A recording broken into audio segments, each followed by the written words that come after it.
Como prevenir as agressões físicas e verbais na escola? Como evitar o bullying? Participe do programa, mande aqui pra gente a sua opinião ou a sua pergunta pelo 0800 643 7555 ou pelo e-mail do programa. A Sônia de Campo Largo, ela mandou o seguinte: eu acredito que o sistema é uma cadeia. Em casa não há respeito, não há mais limite nenhum, nem respeito em lugar nenhum. Hoje o segredo é educar os filhos para que eles saibam se comportar lá fora. O lado afetivo tem que ser mais importante que o material. Que era algo que você estava comentando, né, Márcia? Isso. O Gabriel de São José dos Pinhais mandou o seguinte: seria necessário um plano para retomar as rédeas das escolas para as mãos dos diretores e professores? Hoje quem manda são os alunos. E aí eu vou acrescentar aqui com a pergunta do Jorge Xavier. Cada filho meu estuda em uma escola e eu dou aula em outra. Hoje, nós, professores, não temos mais controle de nada. Tudo tem de ser negociado.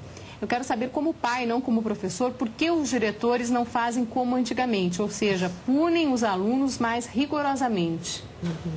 Então, Yara, deixa essa pergunta aí para você, que é diretora. E é uma pergunta difícil, porque, na verdade, a pergunta não cabe só às escolas, não é? Nós vivemos uma crise de valores geral na nossa sociedade e as famílias se ressentem nessa crise de valores, não é? Nesse processo todo da crise de valores, não sabem como lidar com os seus filhos, não sabem como colocar limites. Então, um tema que está em pauta permanentemente dentro e fora das escolas é a questão de limites, como se colocar limites.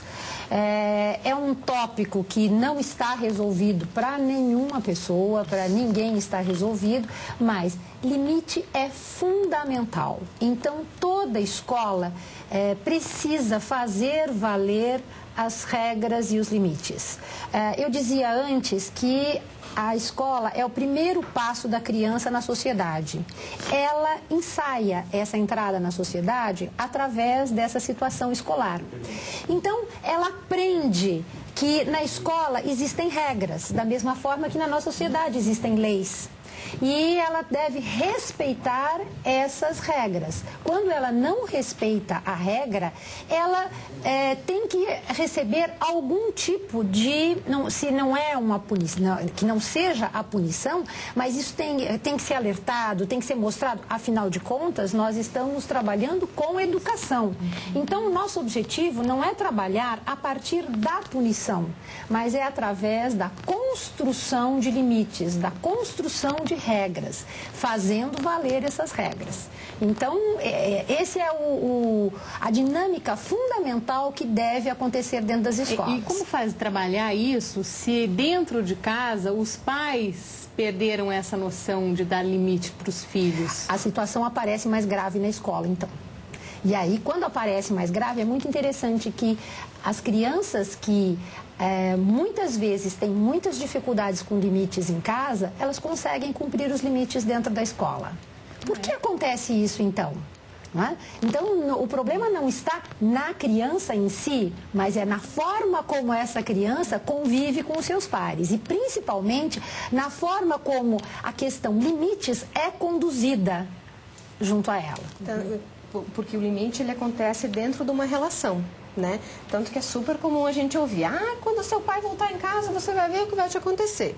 Isso é o quê? Eu não tenho autoridade, né? Mas o pai tem. Então, a mesma criança que não tem limite comigo, tem limite com o outro. Uhum. Então, a gente sempre tem que pensar nessas questões na relação que ela está acontecendo.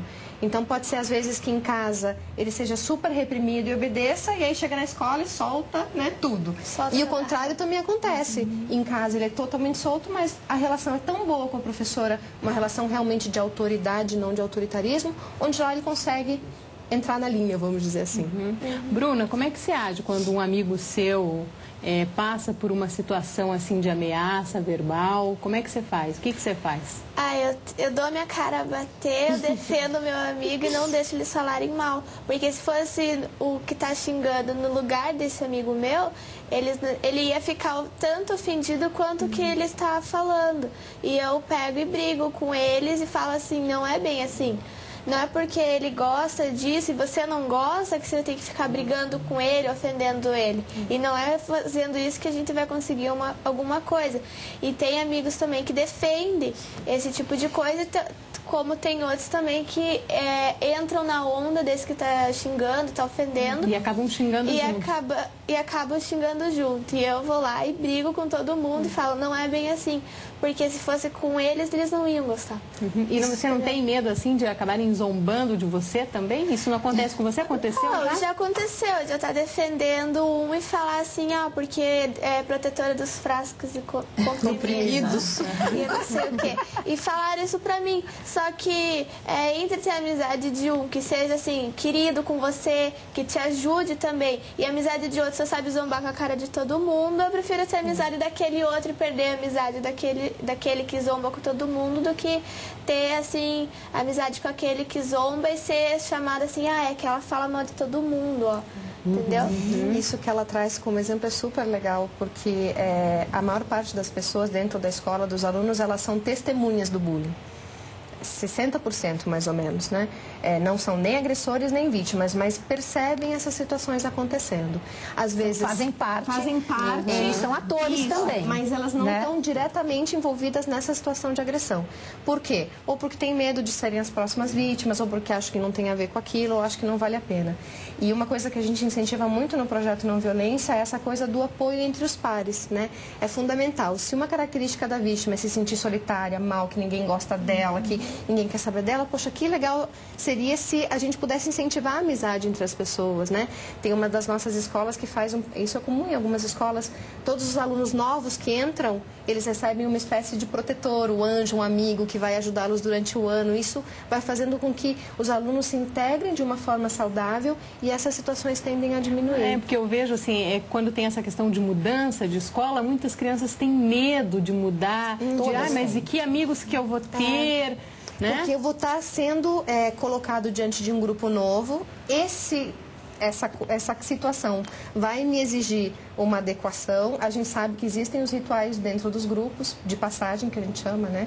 Desde um vestibular que você passa e leva lá todo pintado, pedir dinheiro na rua. Existem coisas mais sutis dentro da escola, ou às vezes não tantos, mas é necessário dar apoio para esse momento onde eu tenho que entrar num grupo novo. E veja a importância do grupo, né? Porque é uma situação crítica, ela traduz um perigo, né? Dessa criança se sentir o pré-adolescente ou mesmo adolescente tão mal, tão excluído, mas ao mesmo tempo é uma oportunidade de se fazer algo em prol de melhorar a comunicação, as relações. E o grupo pode ter essa força para auxiliar ou para comprometer ainda mais essa situação. Né? Desde que o adulto, no caso o professor, nesse caso, possa ter uma atitude de fato educativa, promovendo essa mudança para melhor, né, nessas interações. E no futuro, quem será o adulto que comete esse tipo de agressão e o que influência terá para aquele que é vítima no futuro? O que pode acontecer? Veja, se isso não for tratado, né, porque eu vejo assim, o tratamento não necessariamente é psicoterápico. Eu concordo plenamente que a intervenção ela é muito importante dentro do contexto educativo na escola, porque é todo dia que isso pode acontecer, né? Se repetindo. Agora, a questão é assim, a consequência do não tratar disso na escola, ou se for necessário uma intervenção psicoterápica, um acompanhamento, uma orientação familiar, é de um grande sofrimento, né?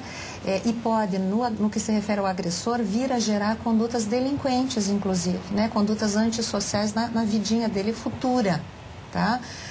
Da mesma forma como pode vir a gerar muita culpa, porque nós não temos certeza de qual vai ser a consequência, né? Ele pode vir a ser cada vez mais agressor, atacar o ambiente, sendo cada vez mais desrespeitoso, roubando, matando, etc.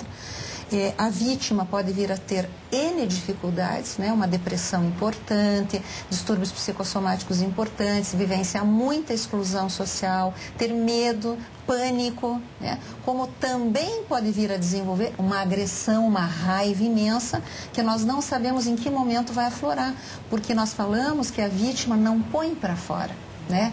Verbalmente, mas ela pode vir a pôr de uma outra forma, vindo a ser um agressor talvez no futuro. Então existem muitos perigos nessa situação. E vocês estavam falando até que não são raros casos de suicídio?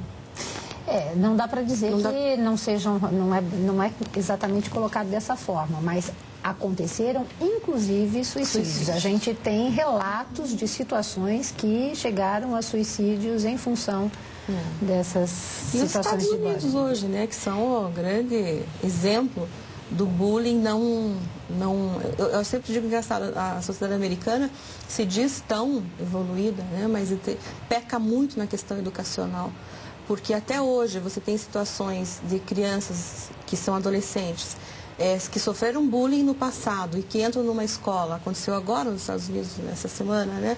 Atiram e matam dezenas, centenas dentro de uma escola, como uma explosão mesmo da raiva contida durante anos, né? E eles continuam querendo diminuir o armamento nos Estados Unidos e não pegar a ferida, né? Não tocar na ferida como nós no Brasil, nós estamos tentando tocar a ferida.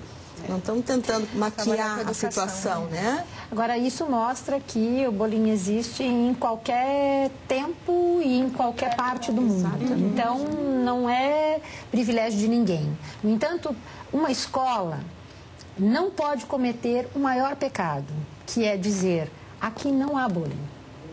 Porque eu acho que toda escola tem que olhar para si e tentar buscar e ver de que forma velada, mais velada, menos velada, de uma forma mais suave, de alguma forma existe. Porque, como nós falamos antes, isso faz parte da alma humana, faz parte da essência humana. Então, deve existir. A Sulane Machado, Cachoeira do Sul, Rio Grande do Sul, ela diz o seguinte: como posso ter acesso a esse projeto que foi mencionado da ONG? Quanto custa? Eu sou educadora e queria esse projeto na minha escola. Rapidinho. Então, ela pode entrar em contato com a gente pelo site. Mesmo que seja do Rio Grande do Sul? Então, a gente, como trabalha com centro de capacitação, estamos estudando as maneiras de estar podendo levar isso para outros lugares, né? A ONG, ela não é um projeto pago pelas escolas, né? A gente atende gratuitamente as escolas públicas de Curitiba, por enquanto, e região metropolitana. E algumas cidades do interior a gente já foi, mas é só ela entrar em contato com a gente, que a gente pode conversar como faz. O site está aí. Uma palavra para quem agride o outro na escola. O que você diria? Que não vale a pena, que não vai levar a lugar nenhum. Porque se fosse com ele, não iria gostar. Tá bom. Muito obrigada pela presença de vocês. Muito obrigada a você também pela companhia. Nós voltamos amanhã, agora às 7 horas. Eu espero você. Tchau.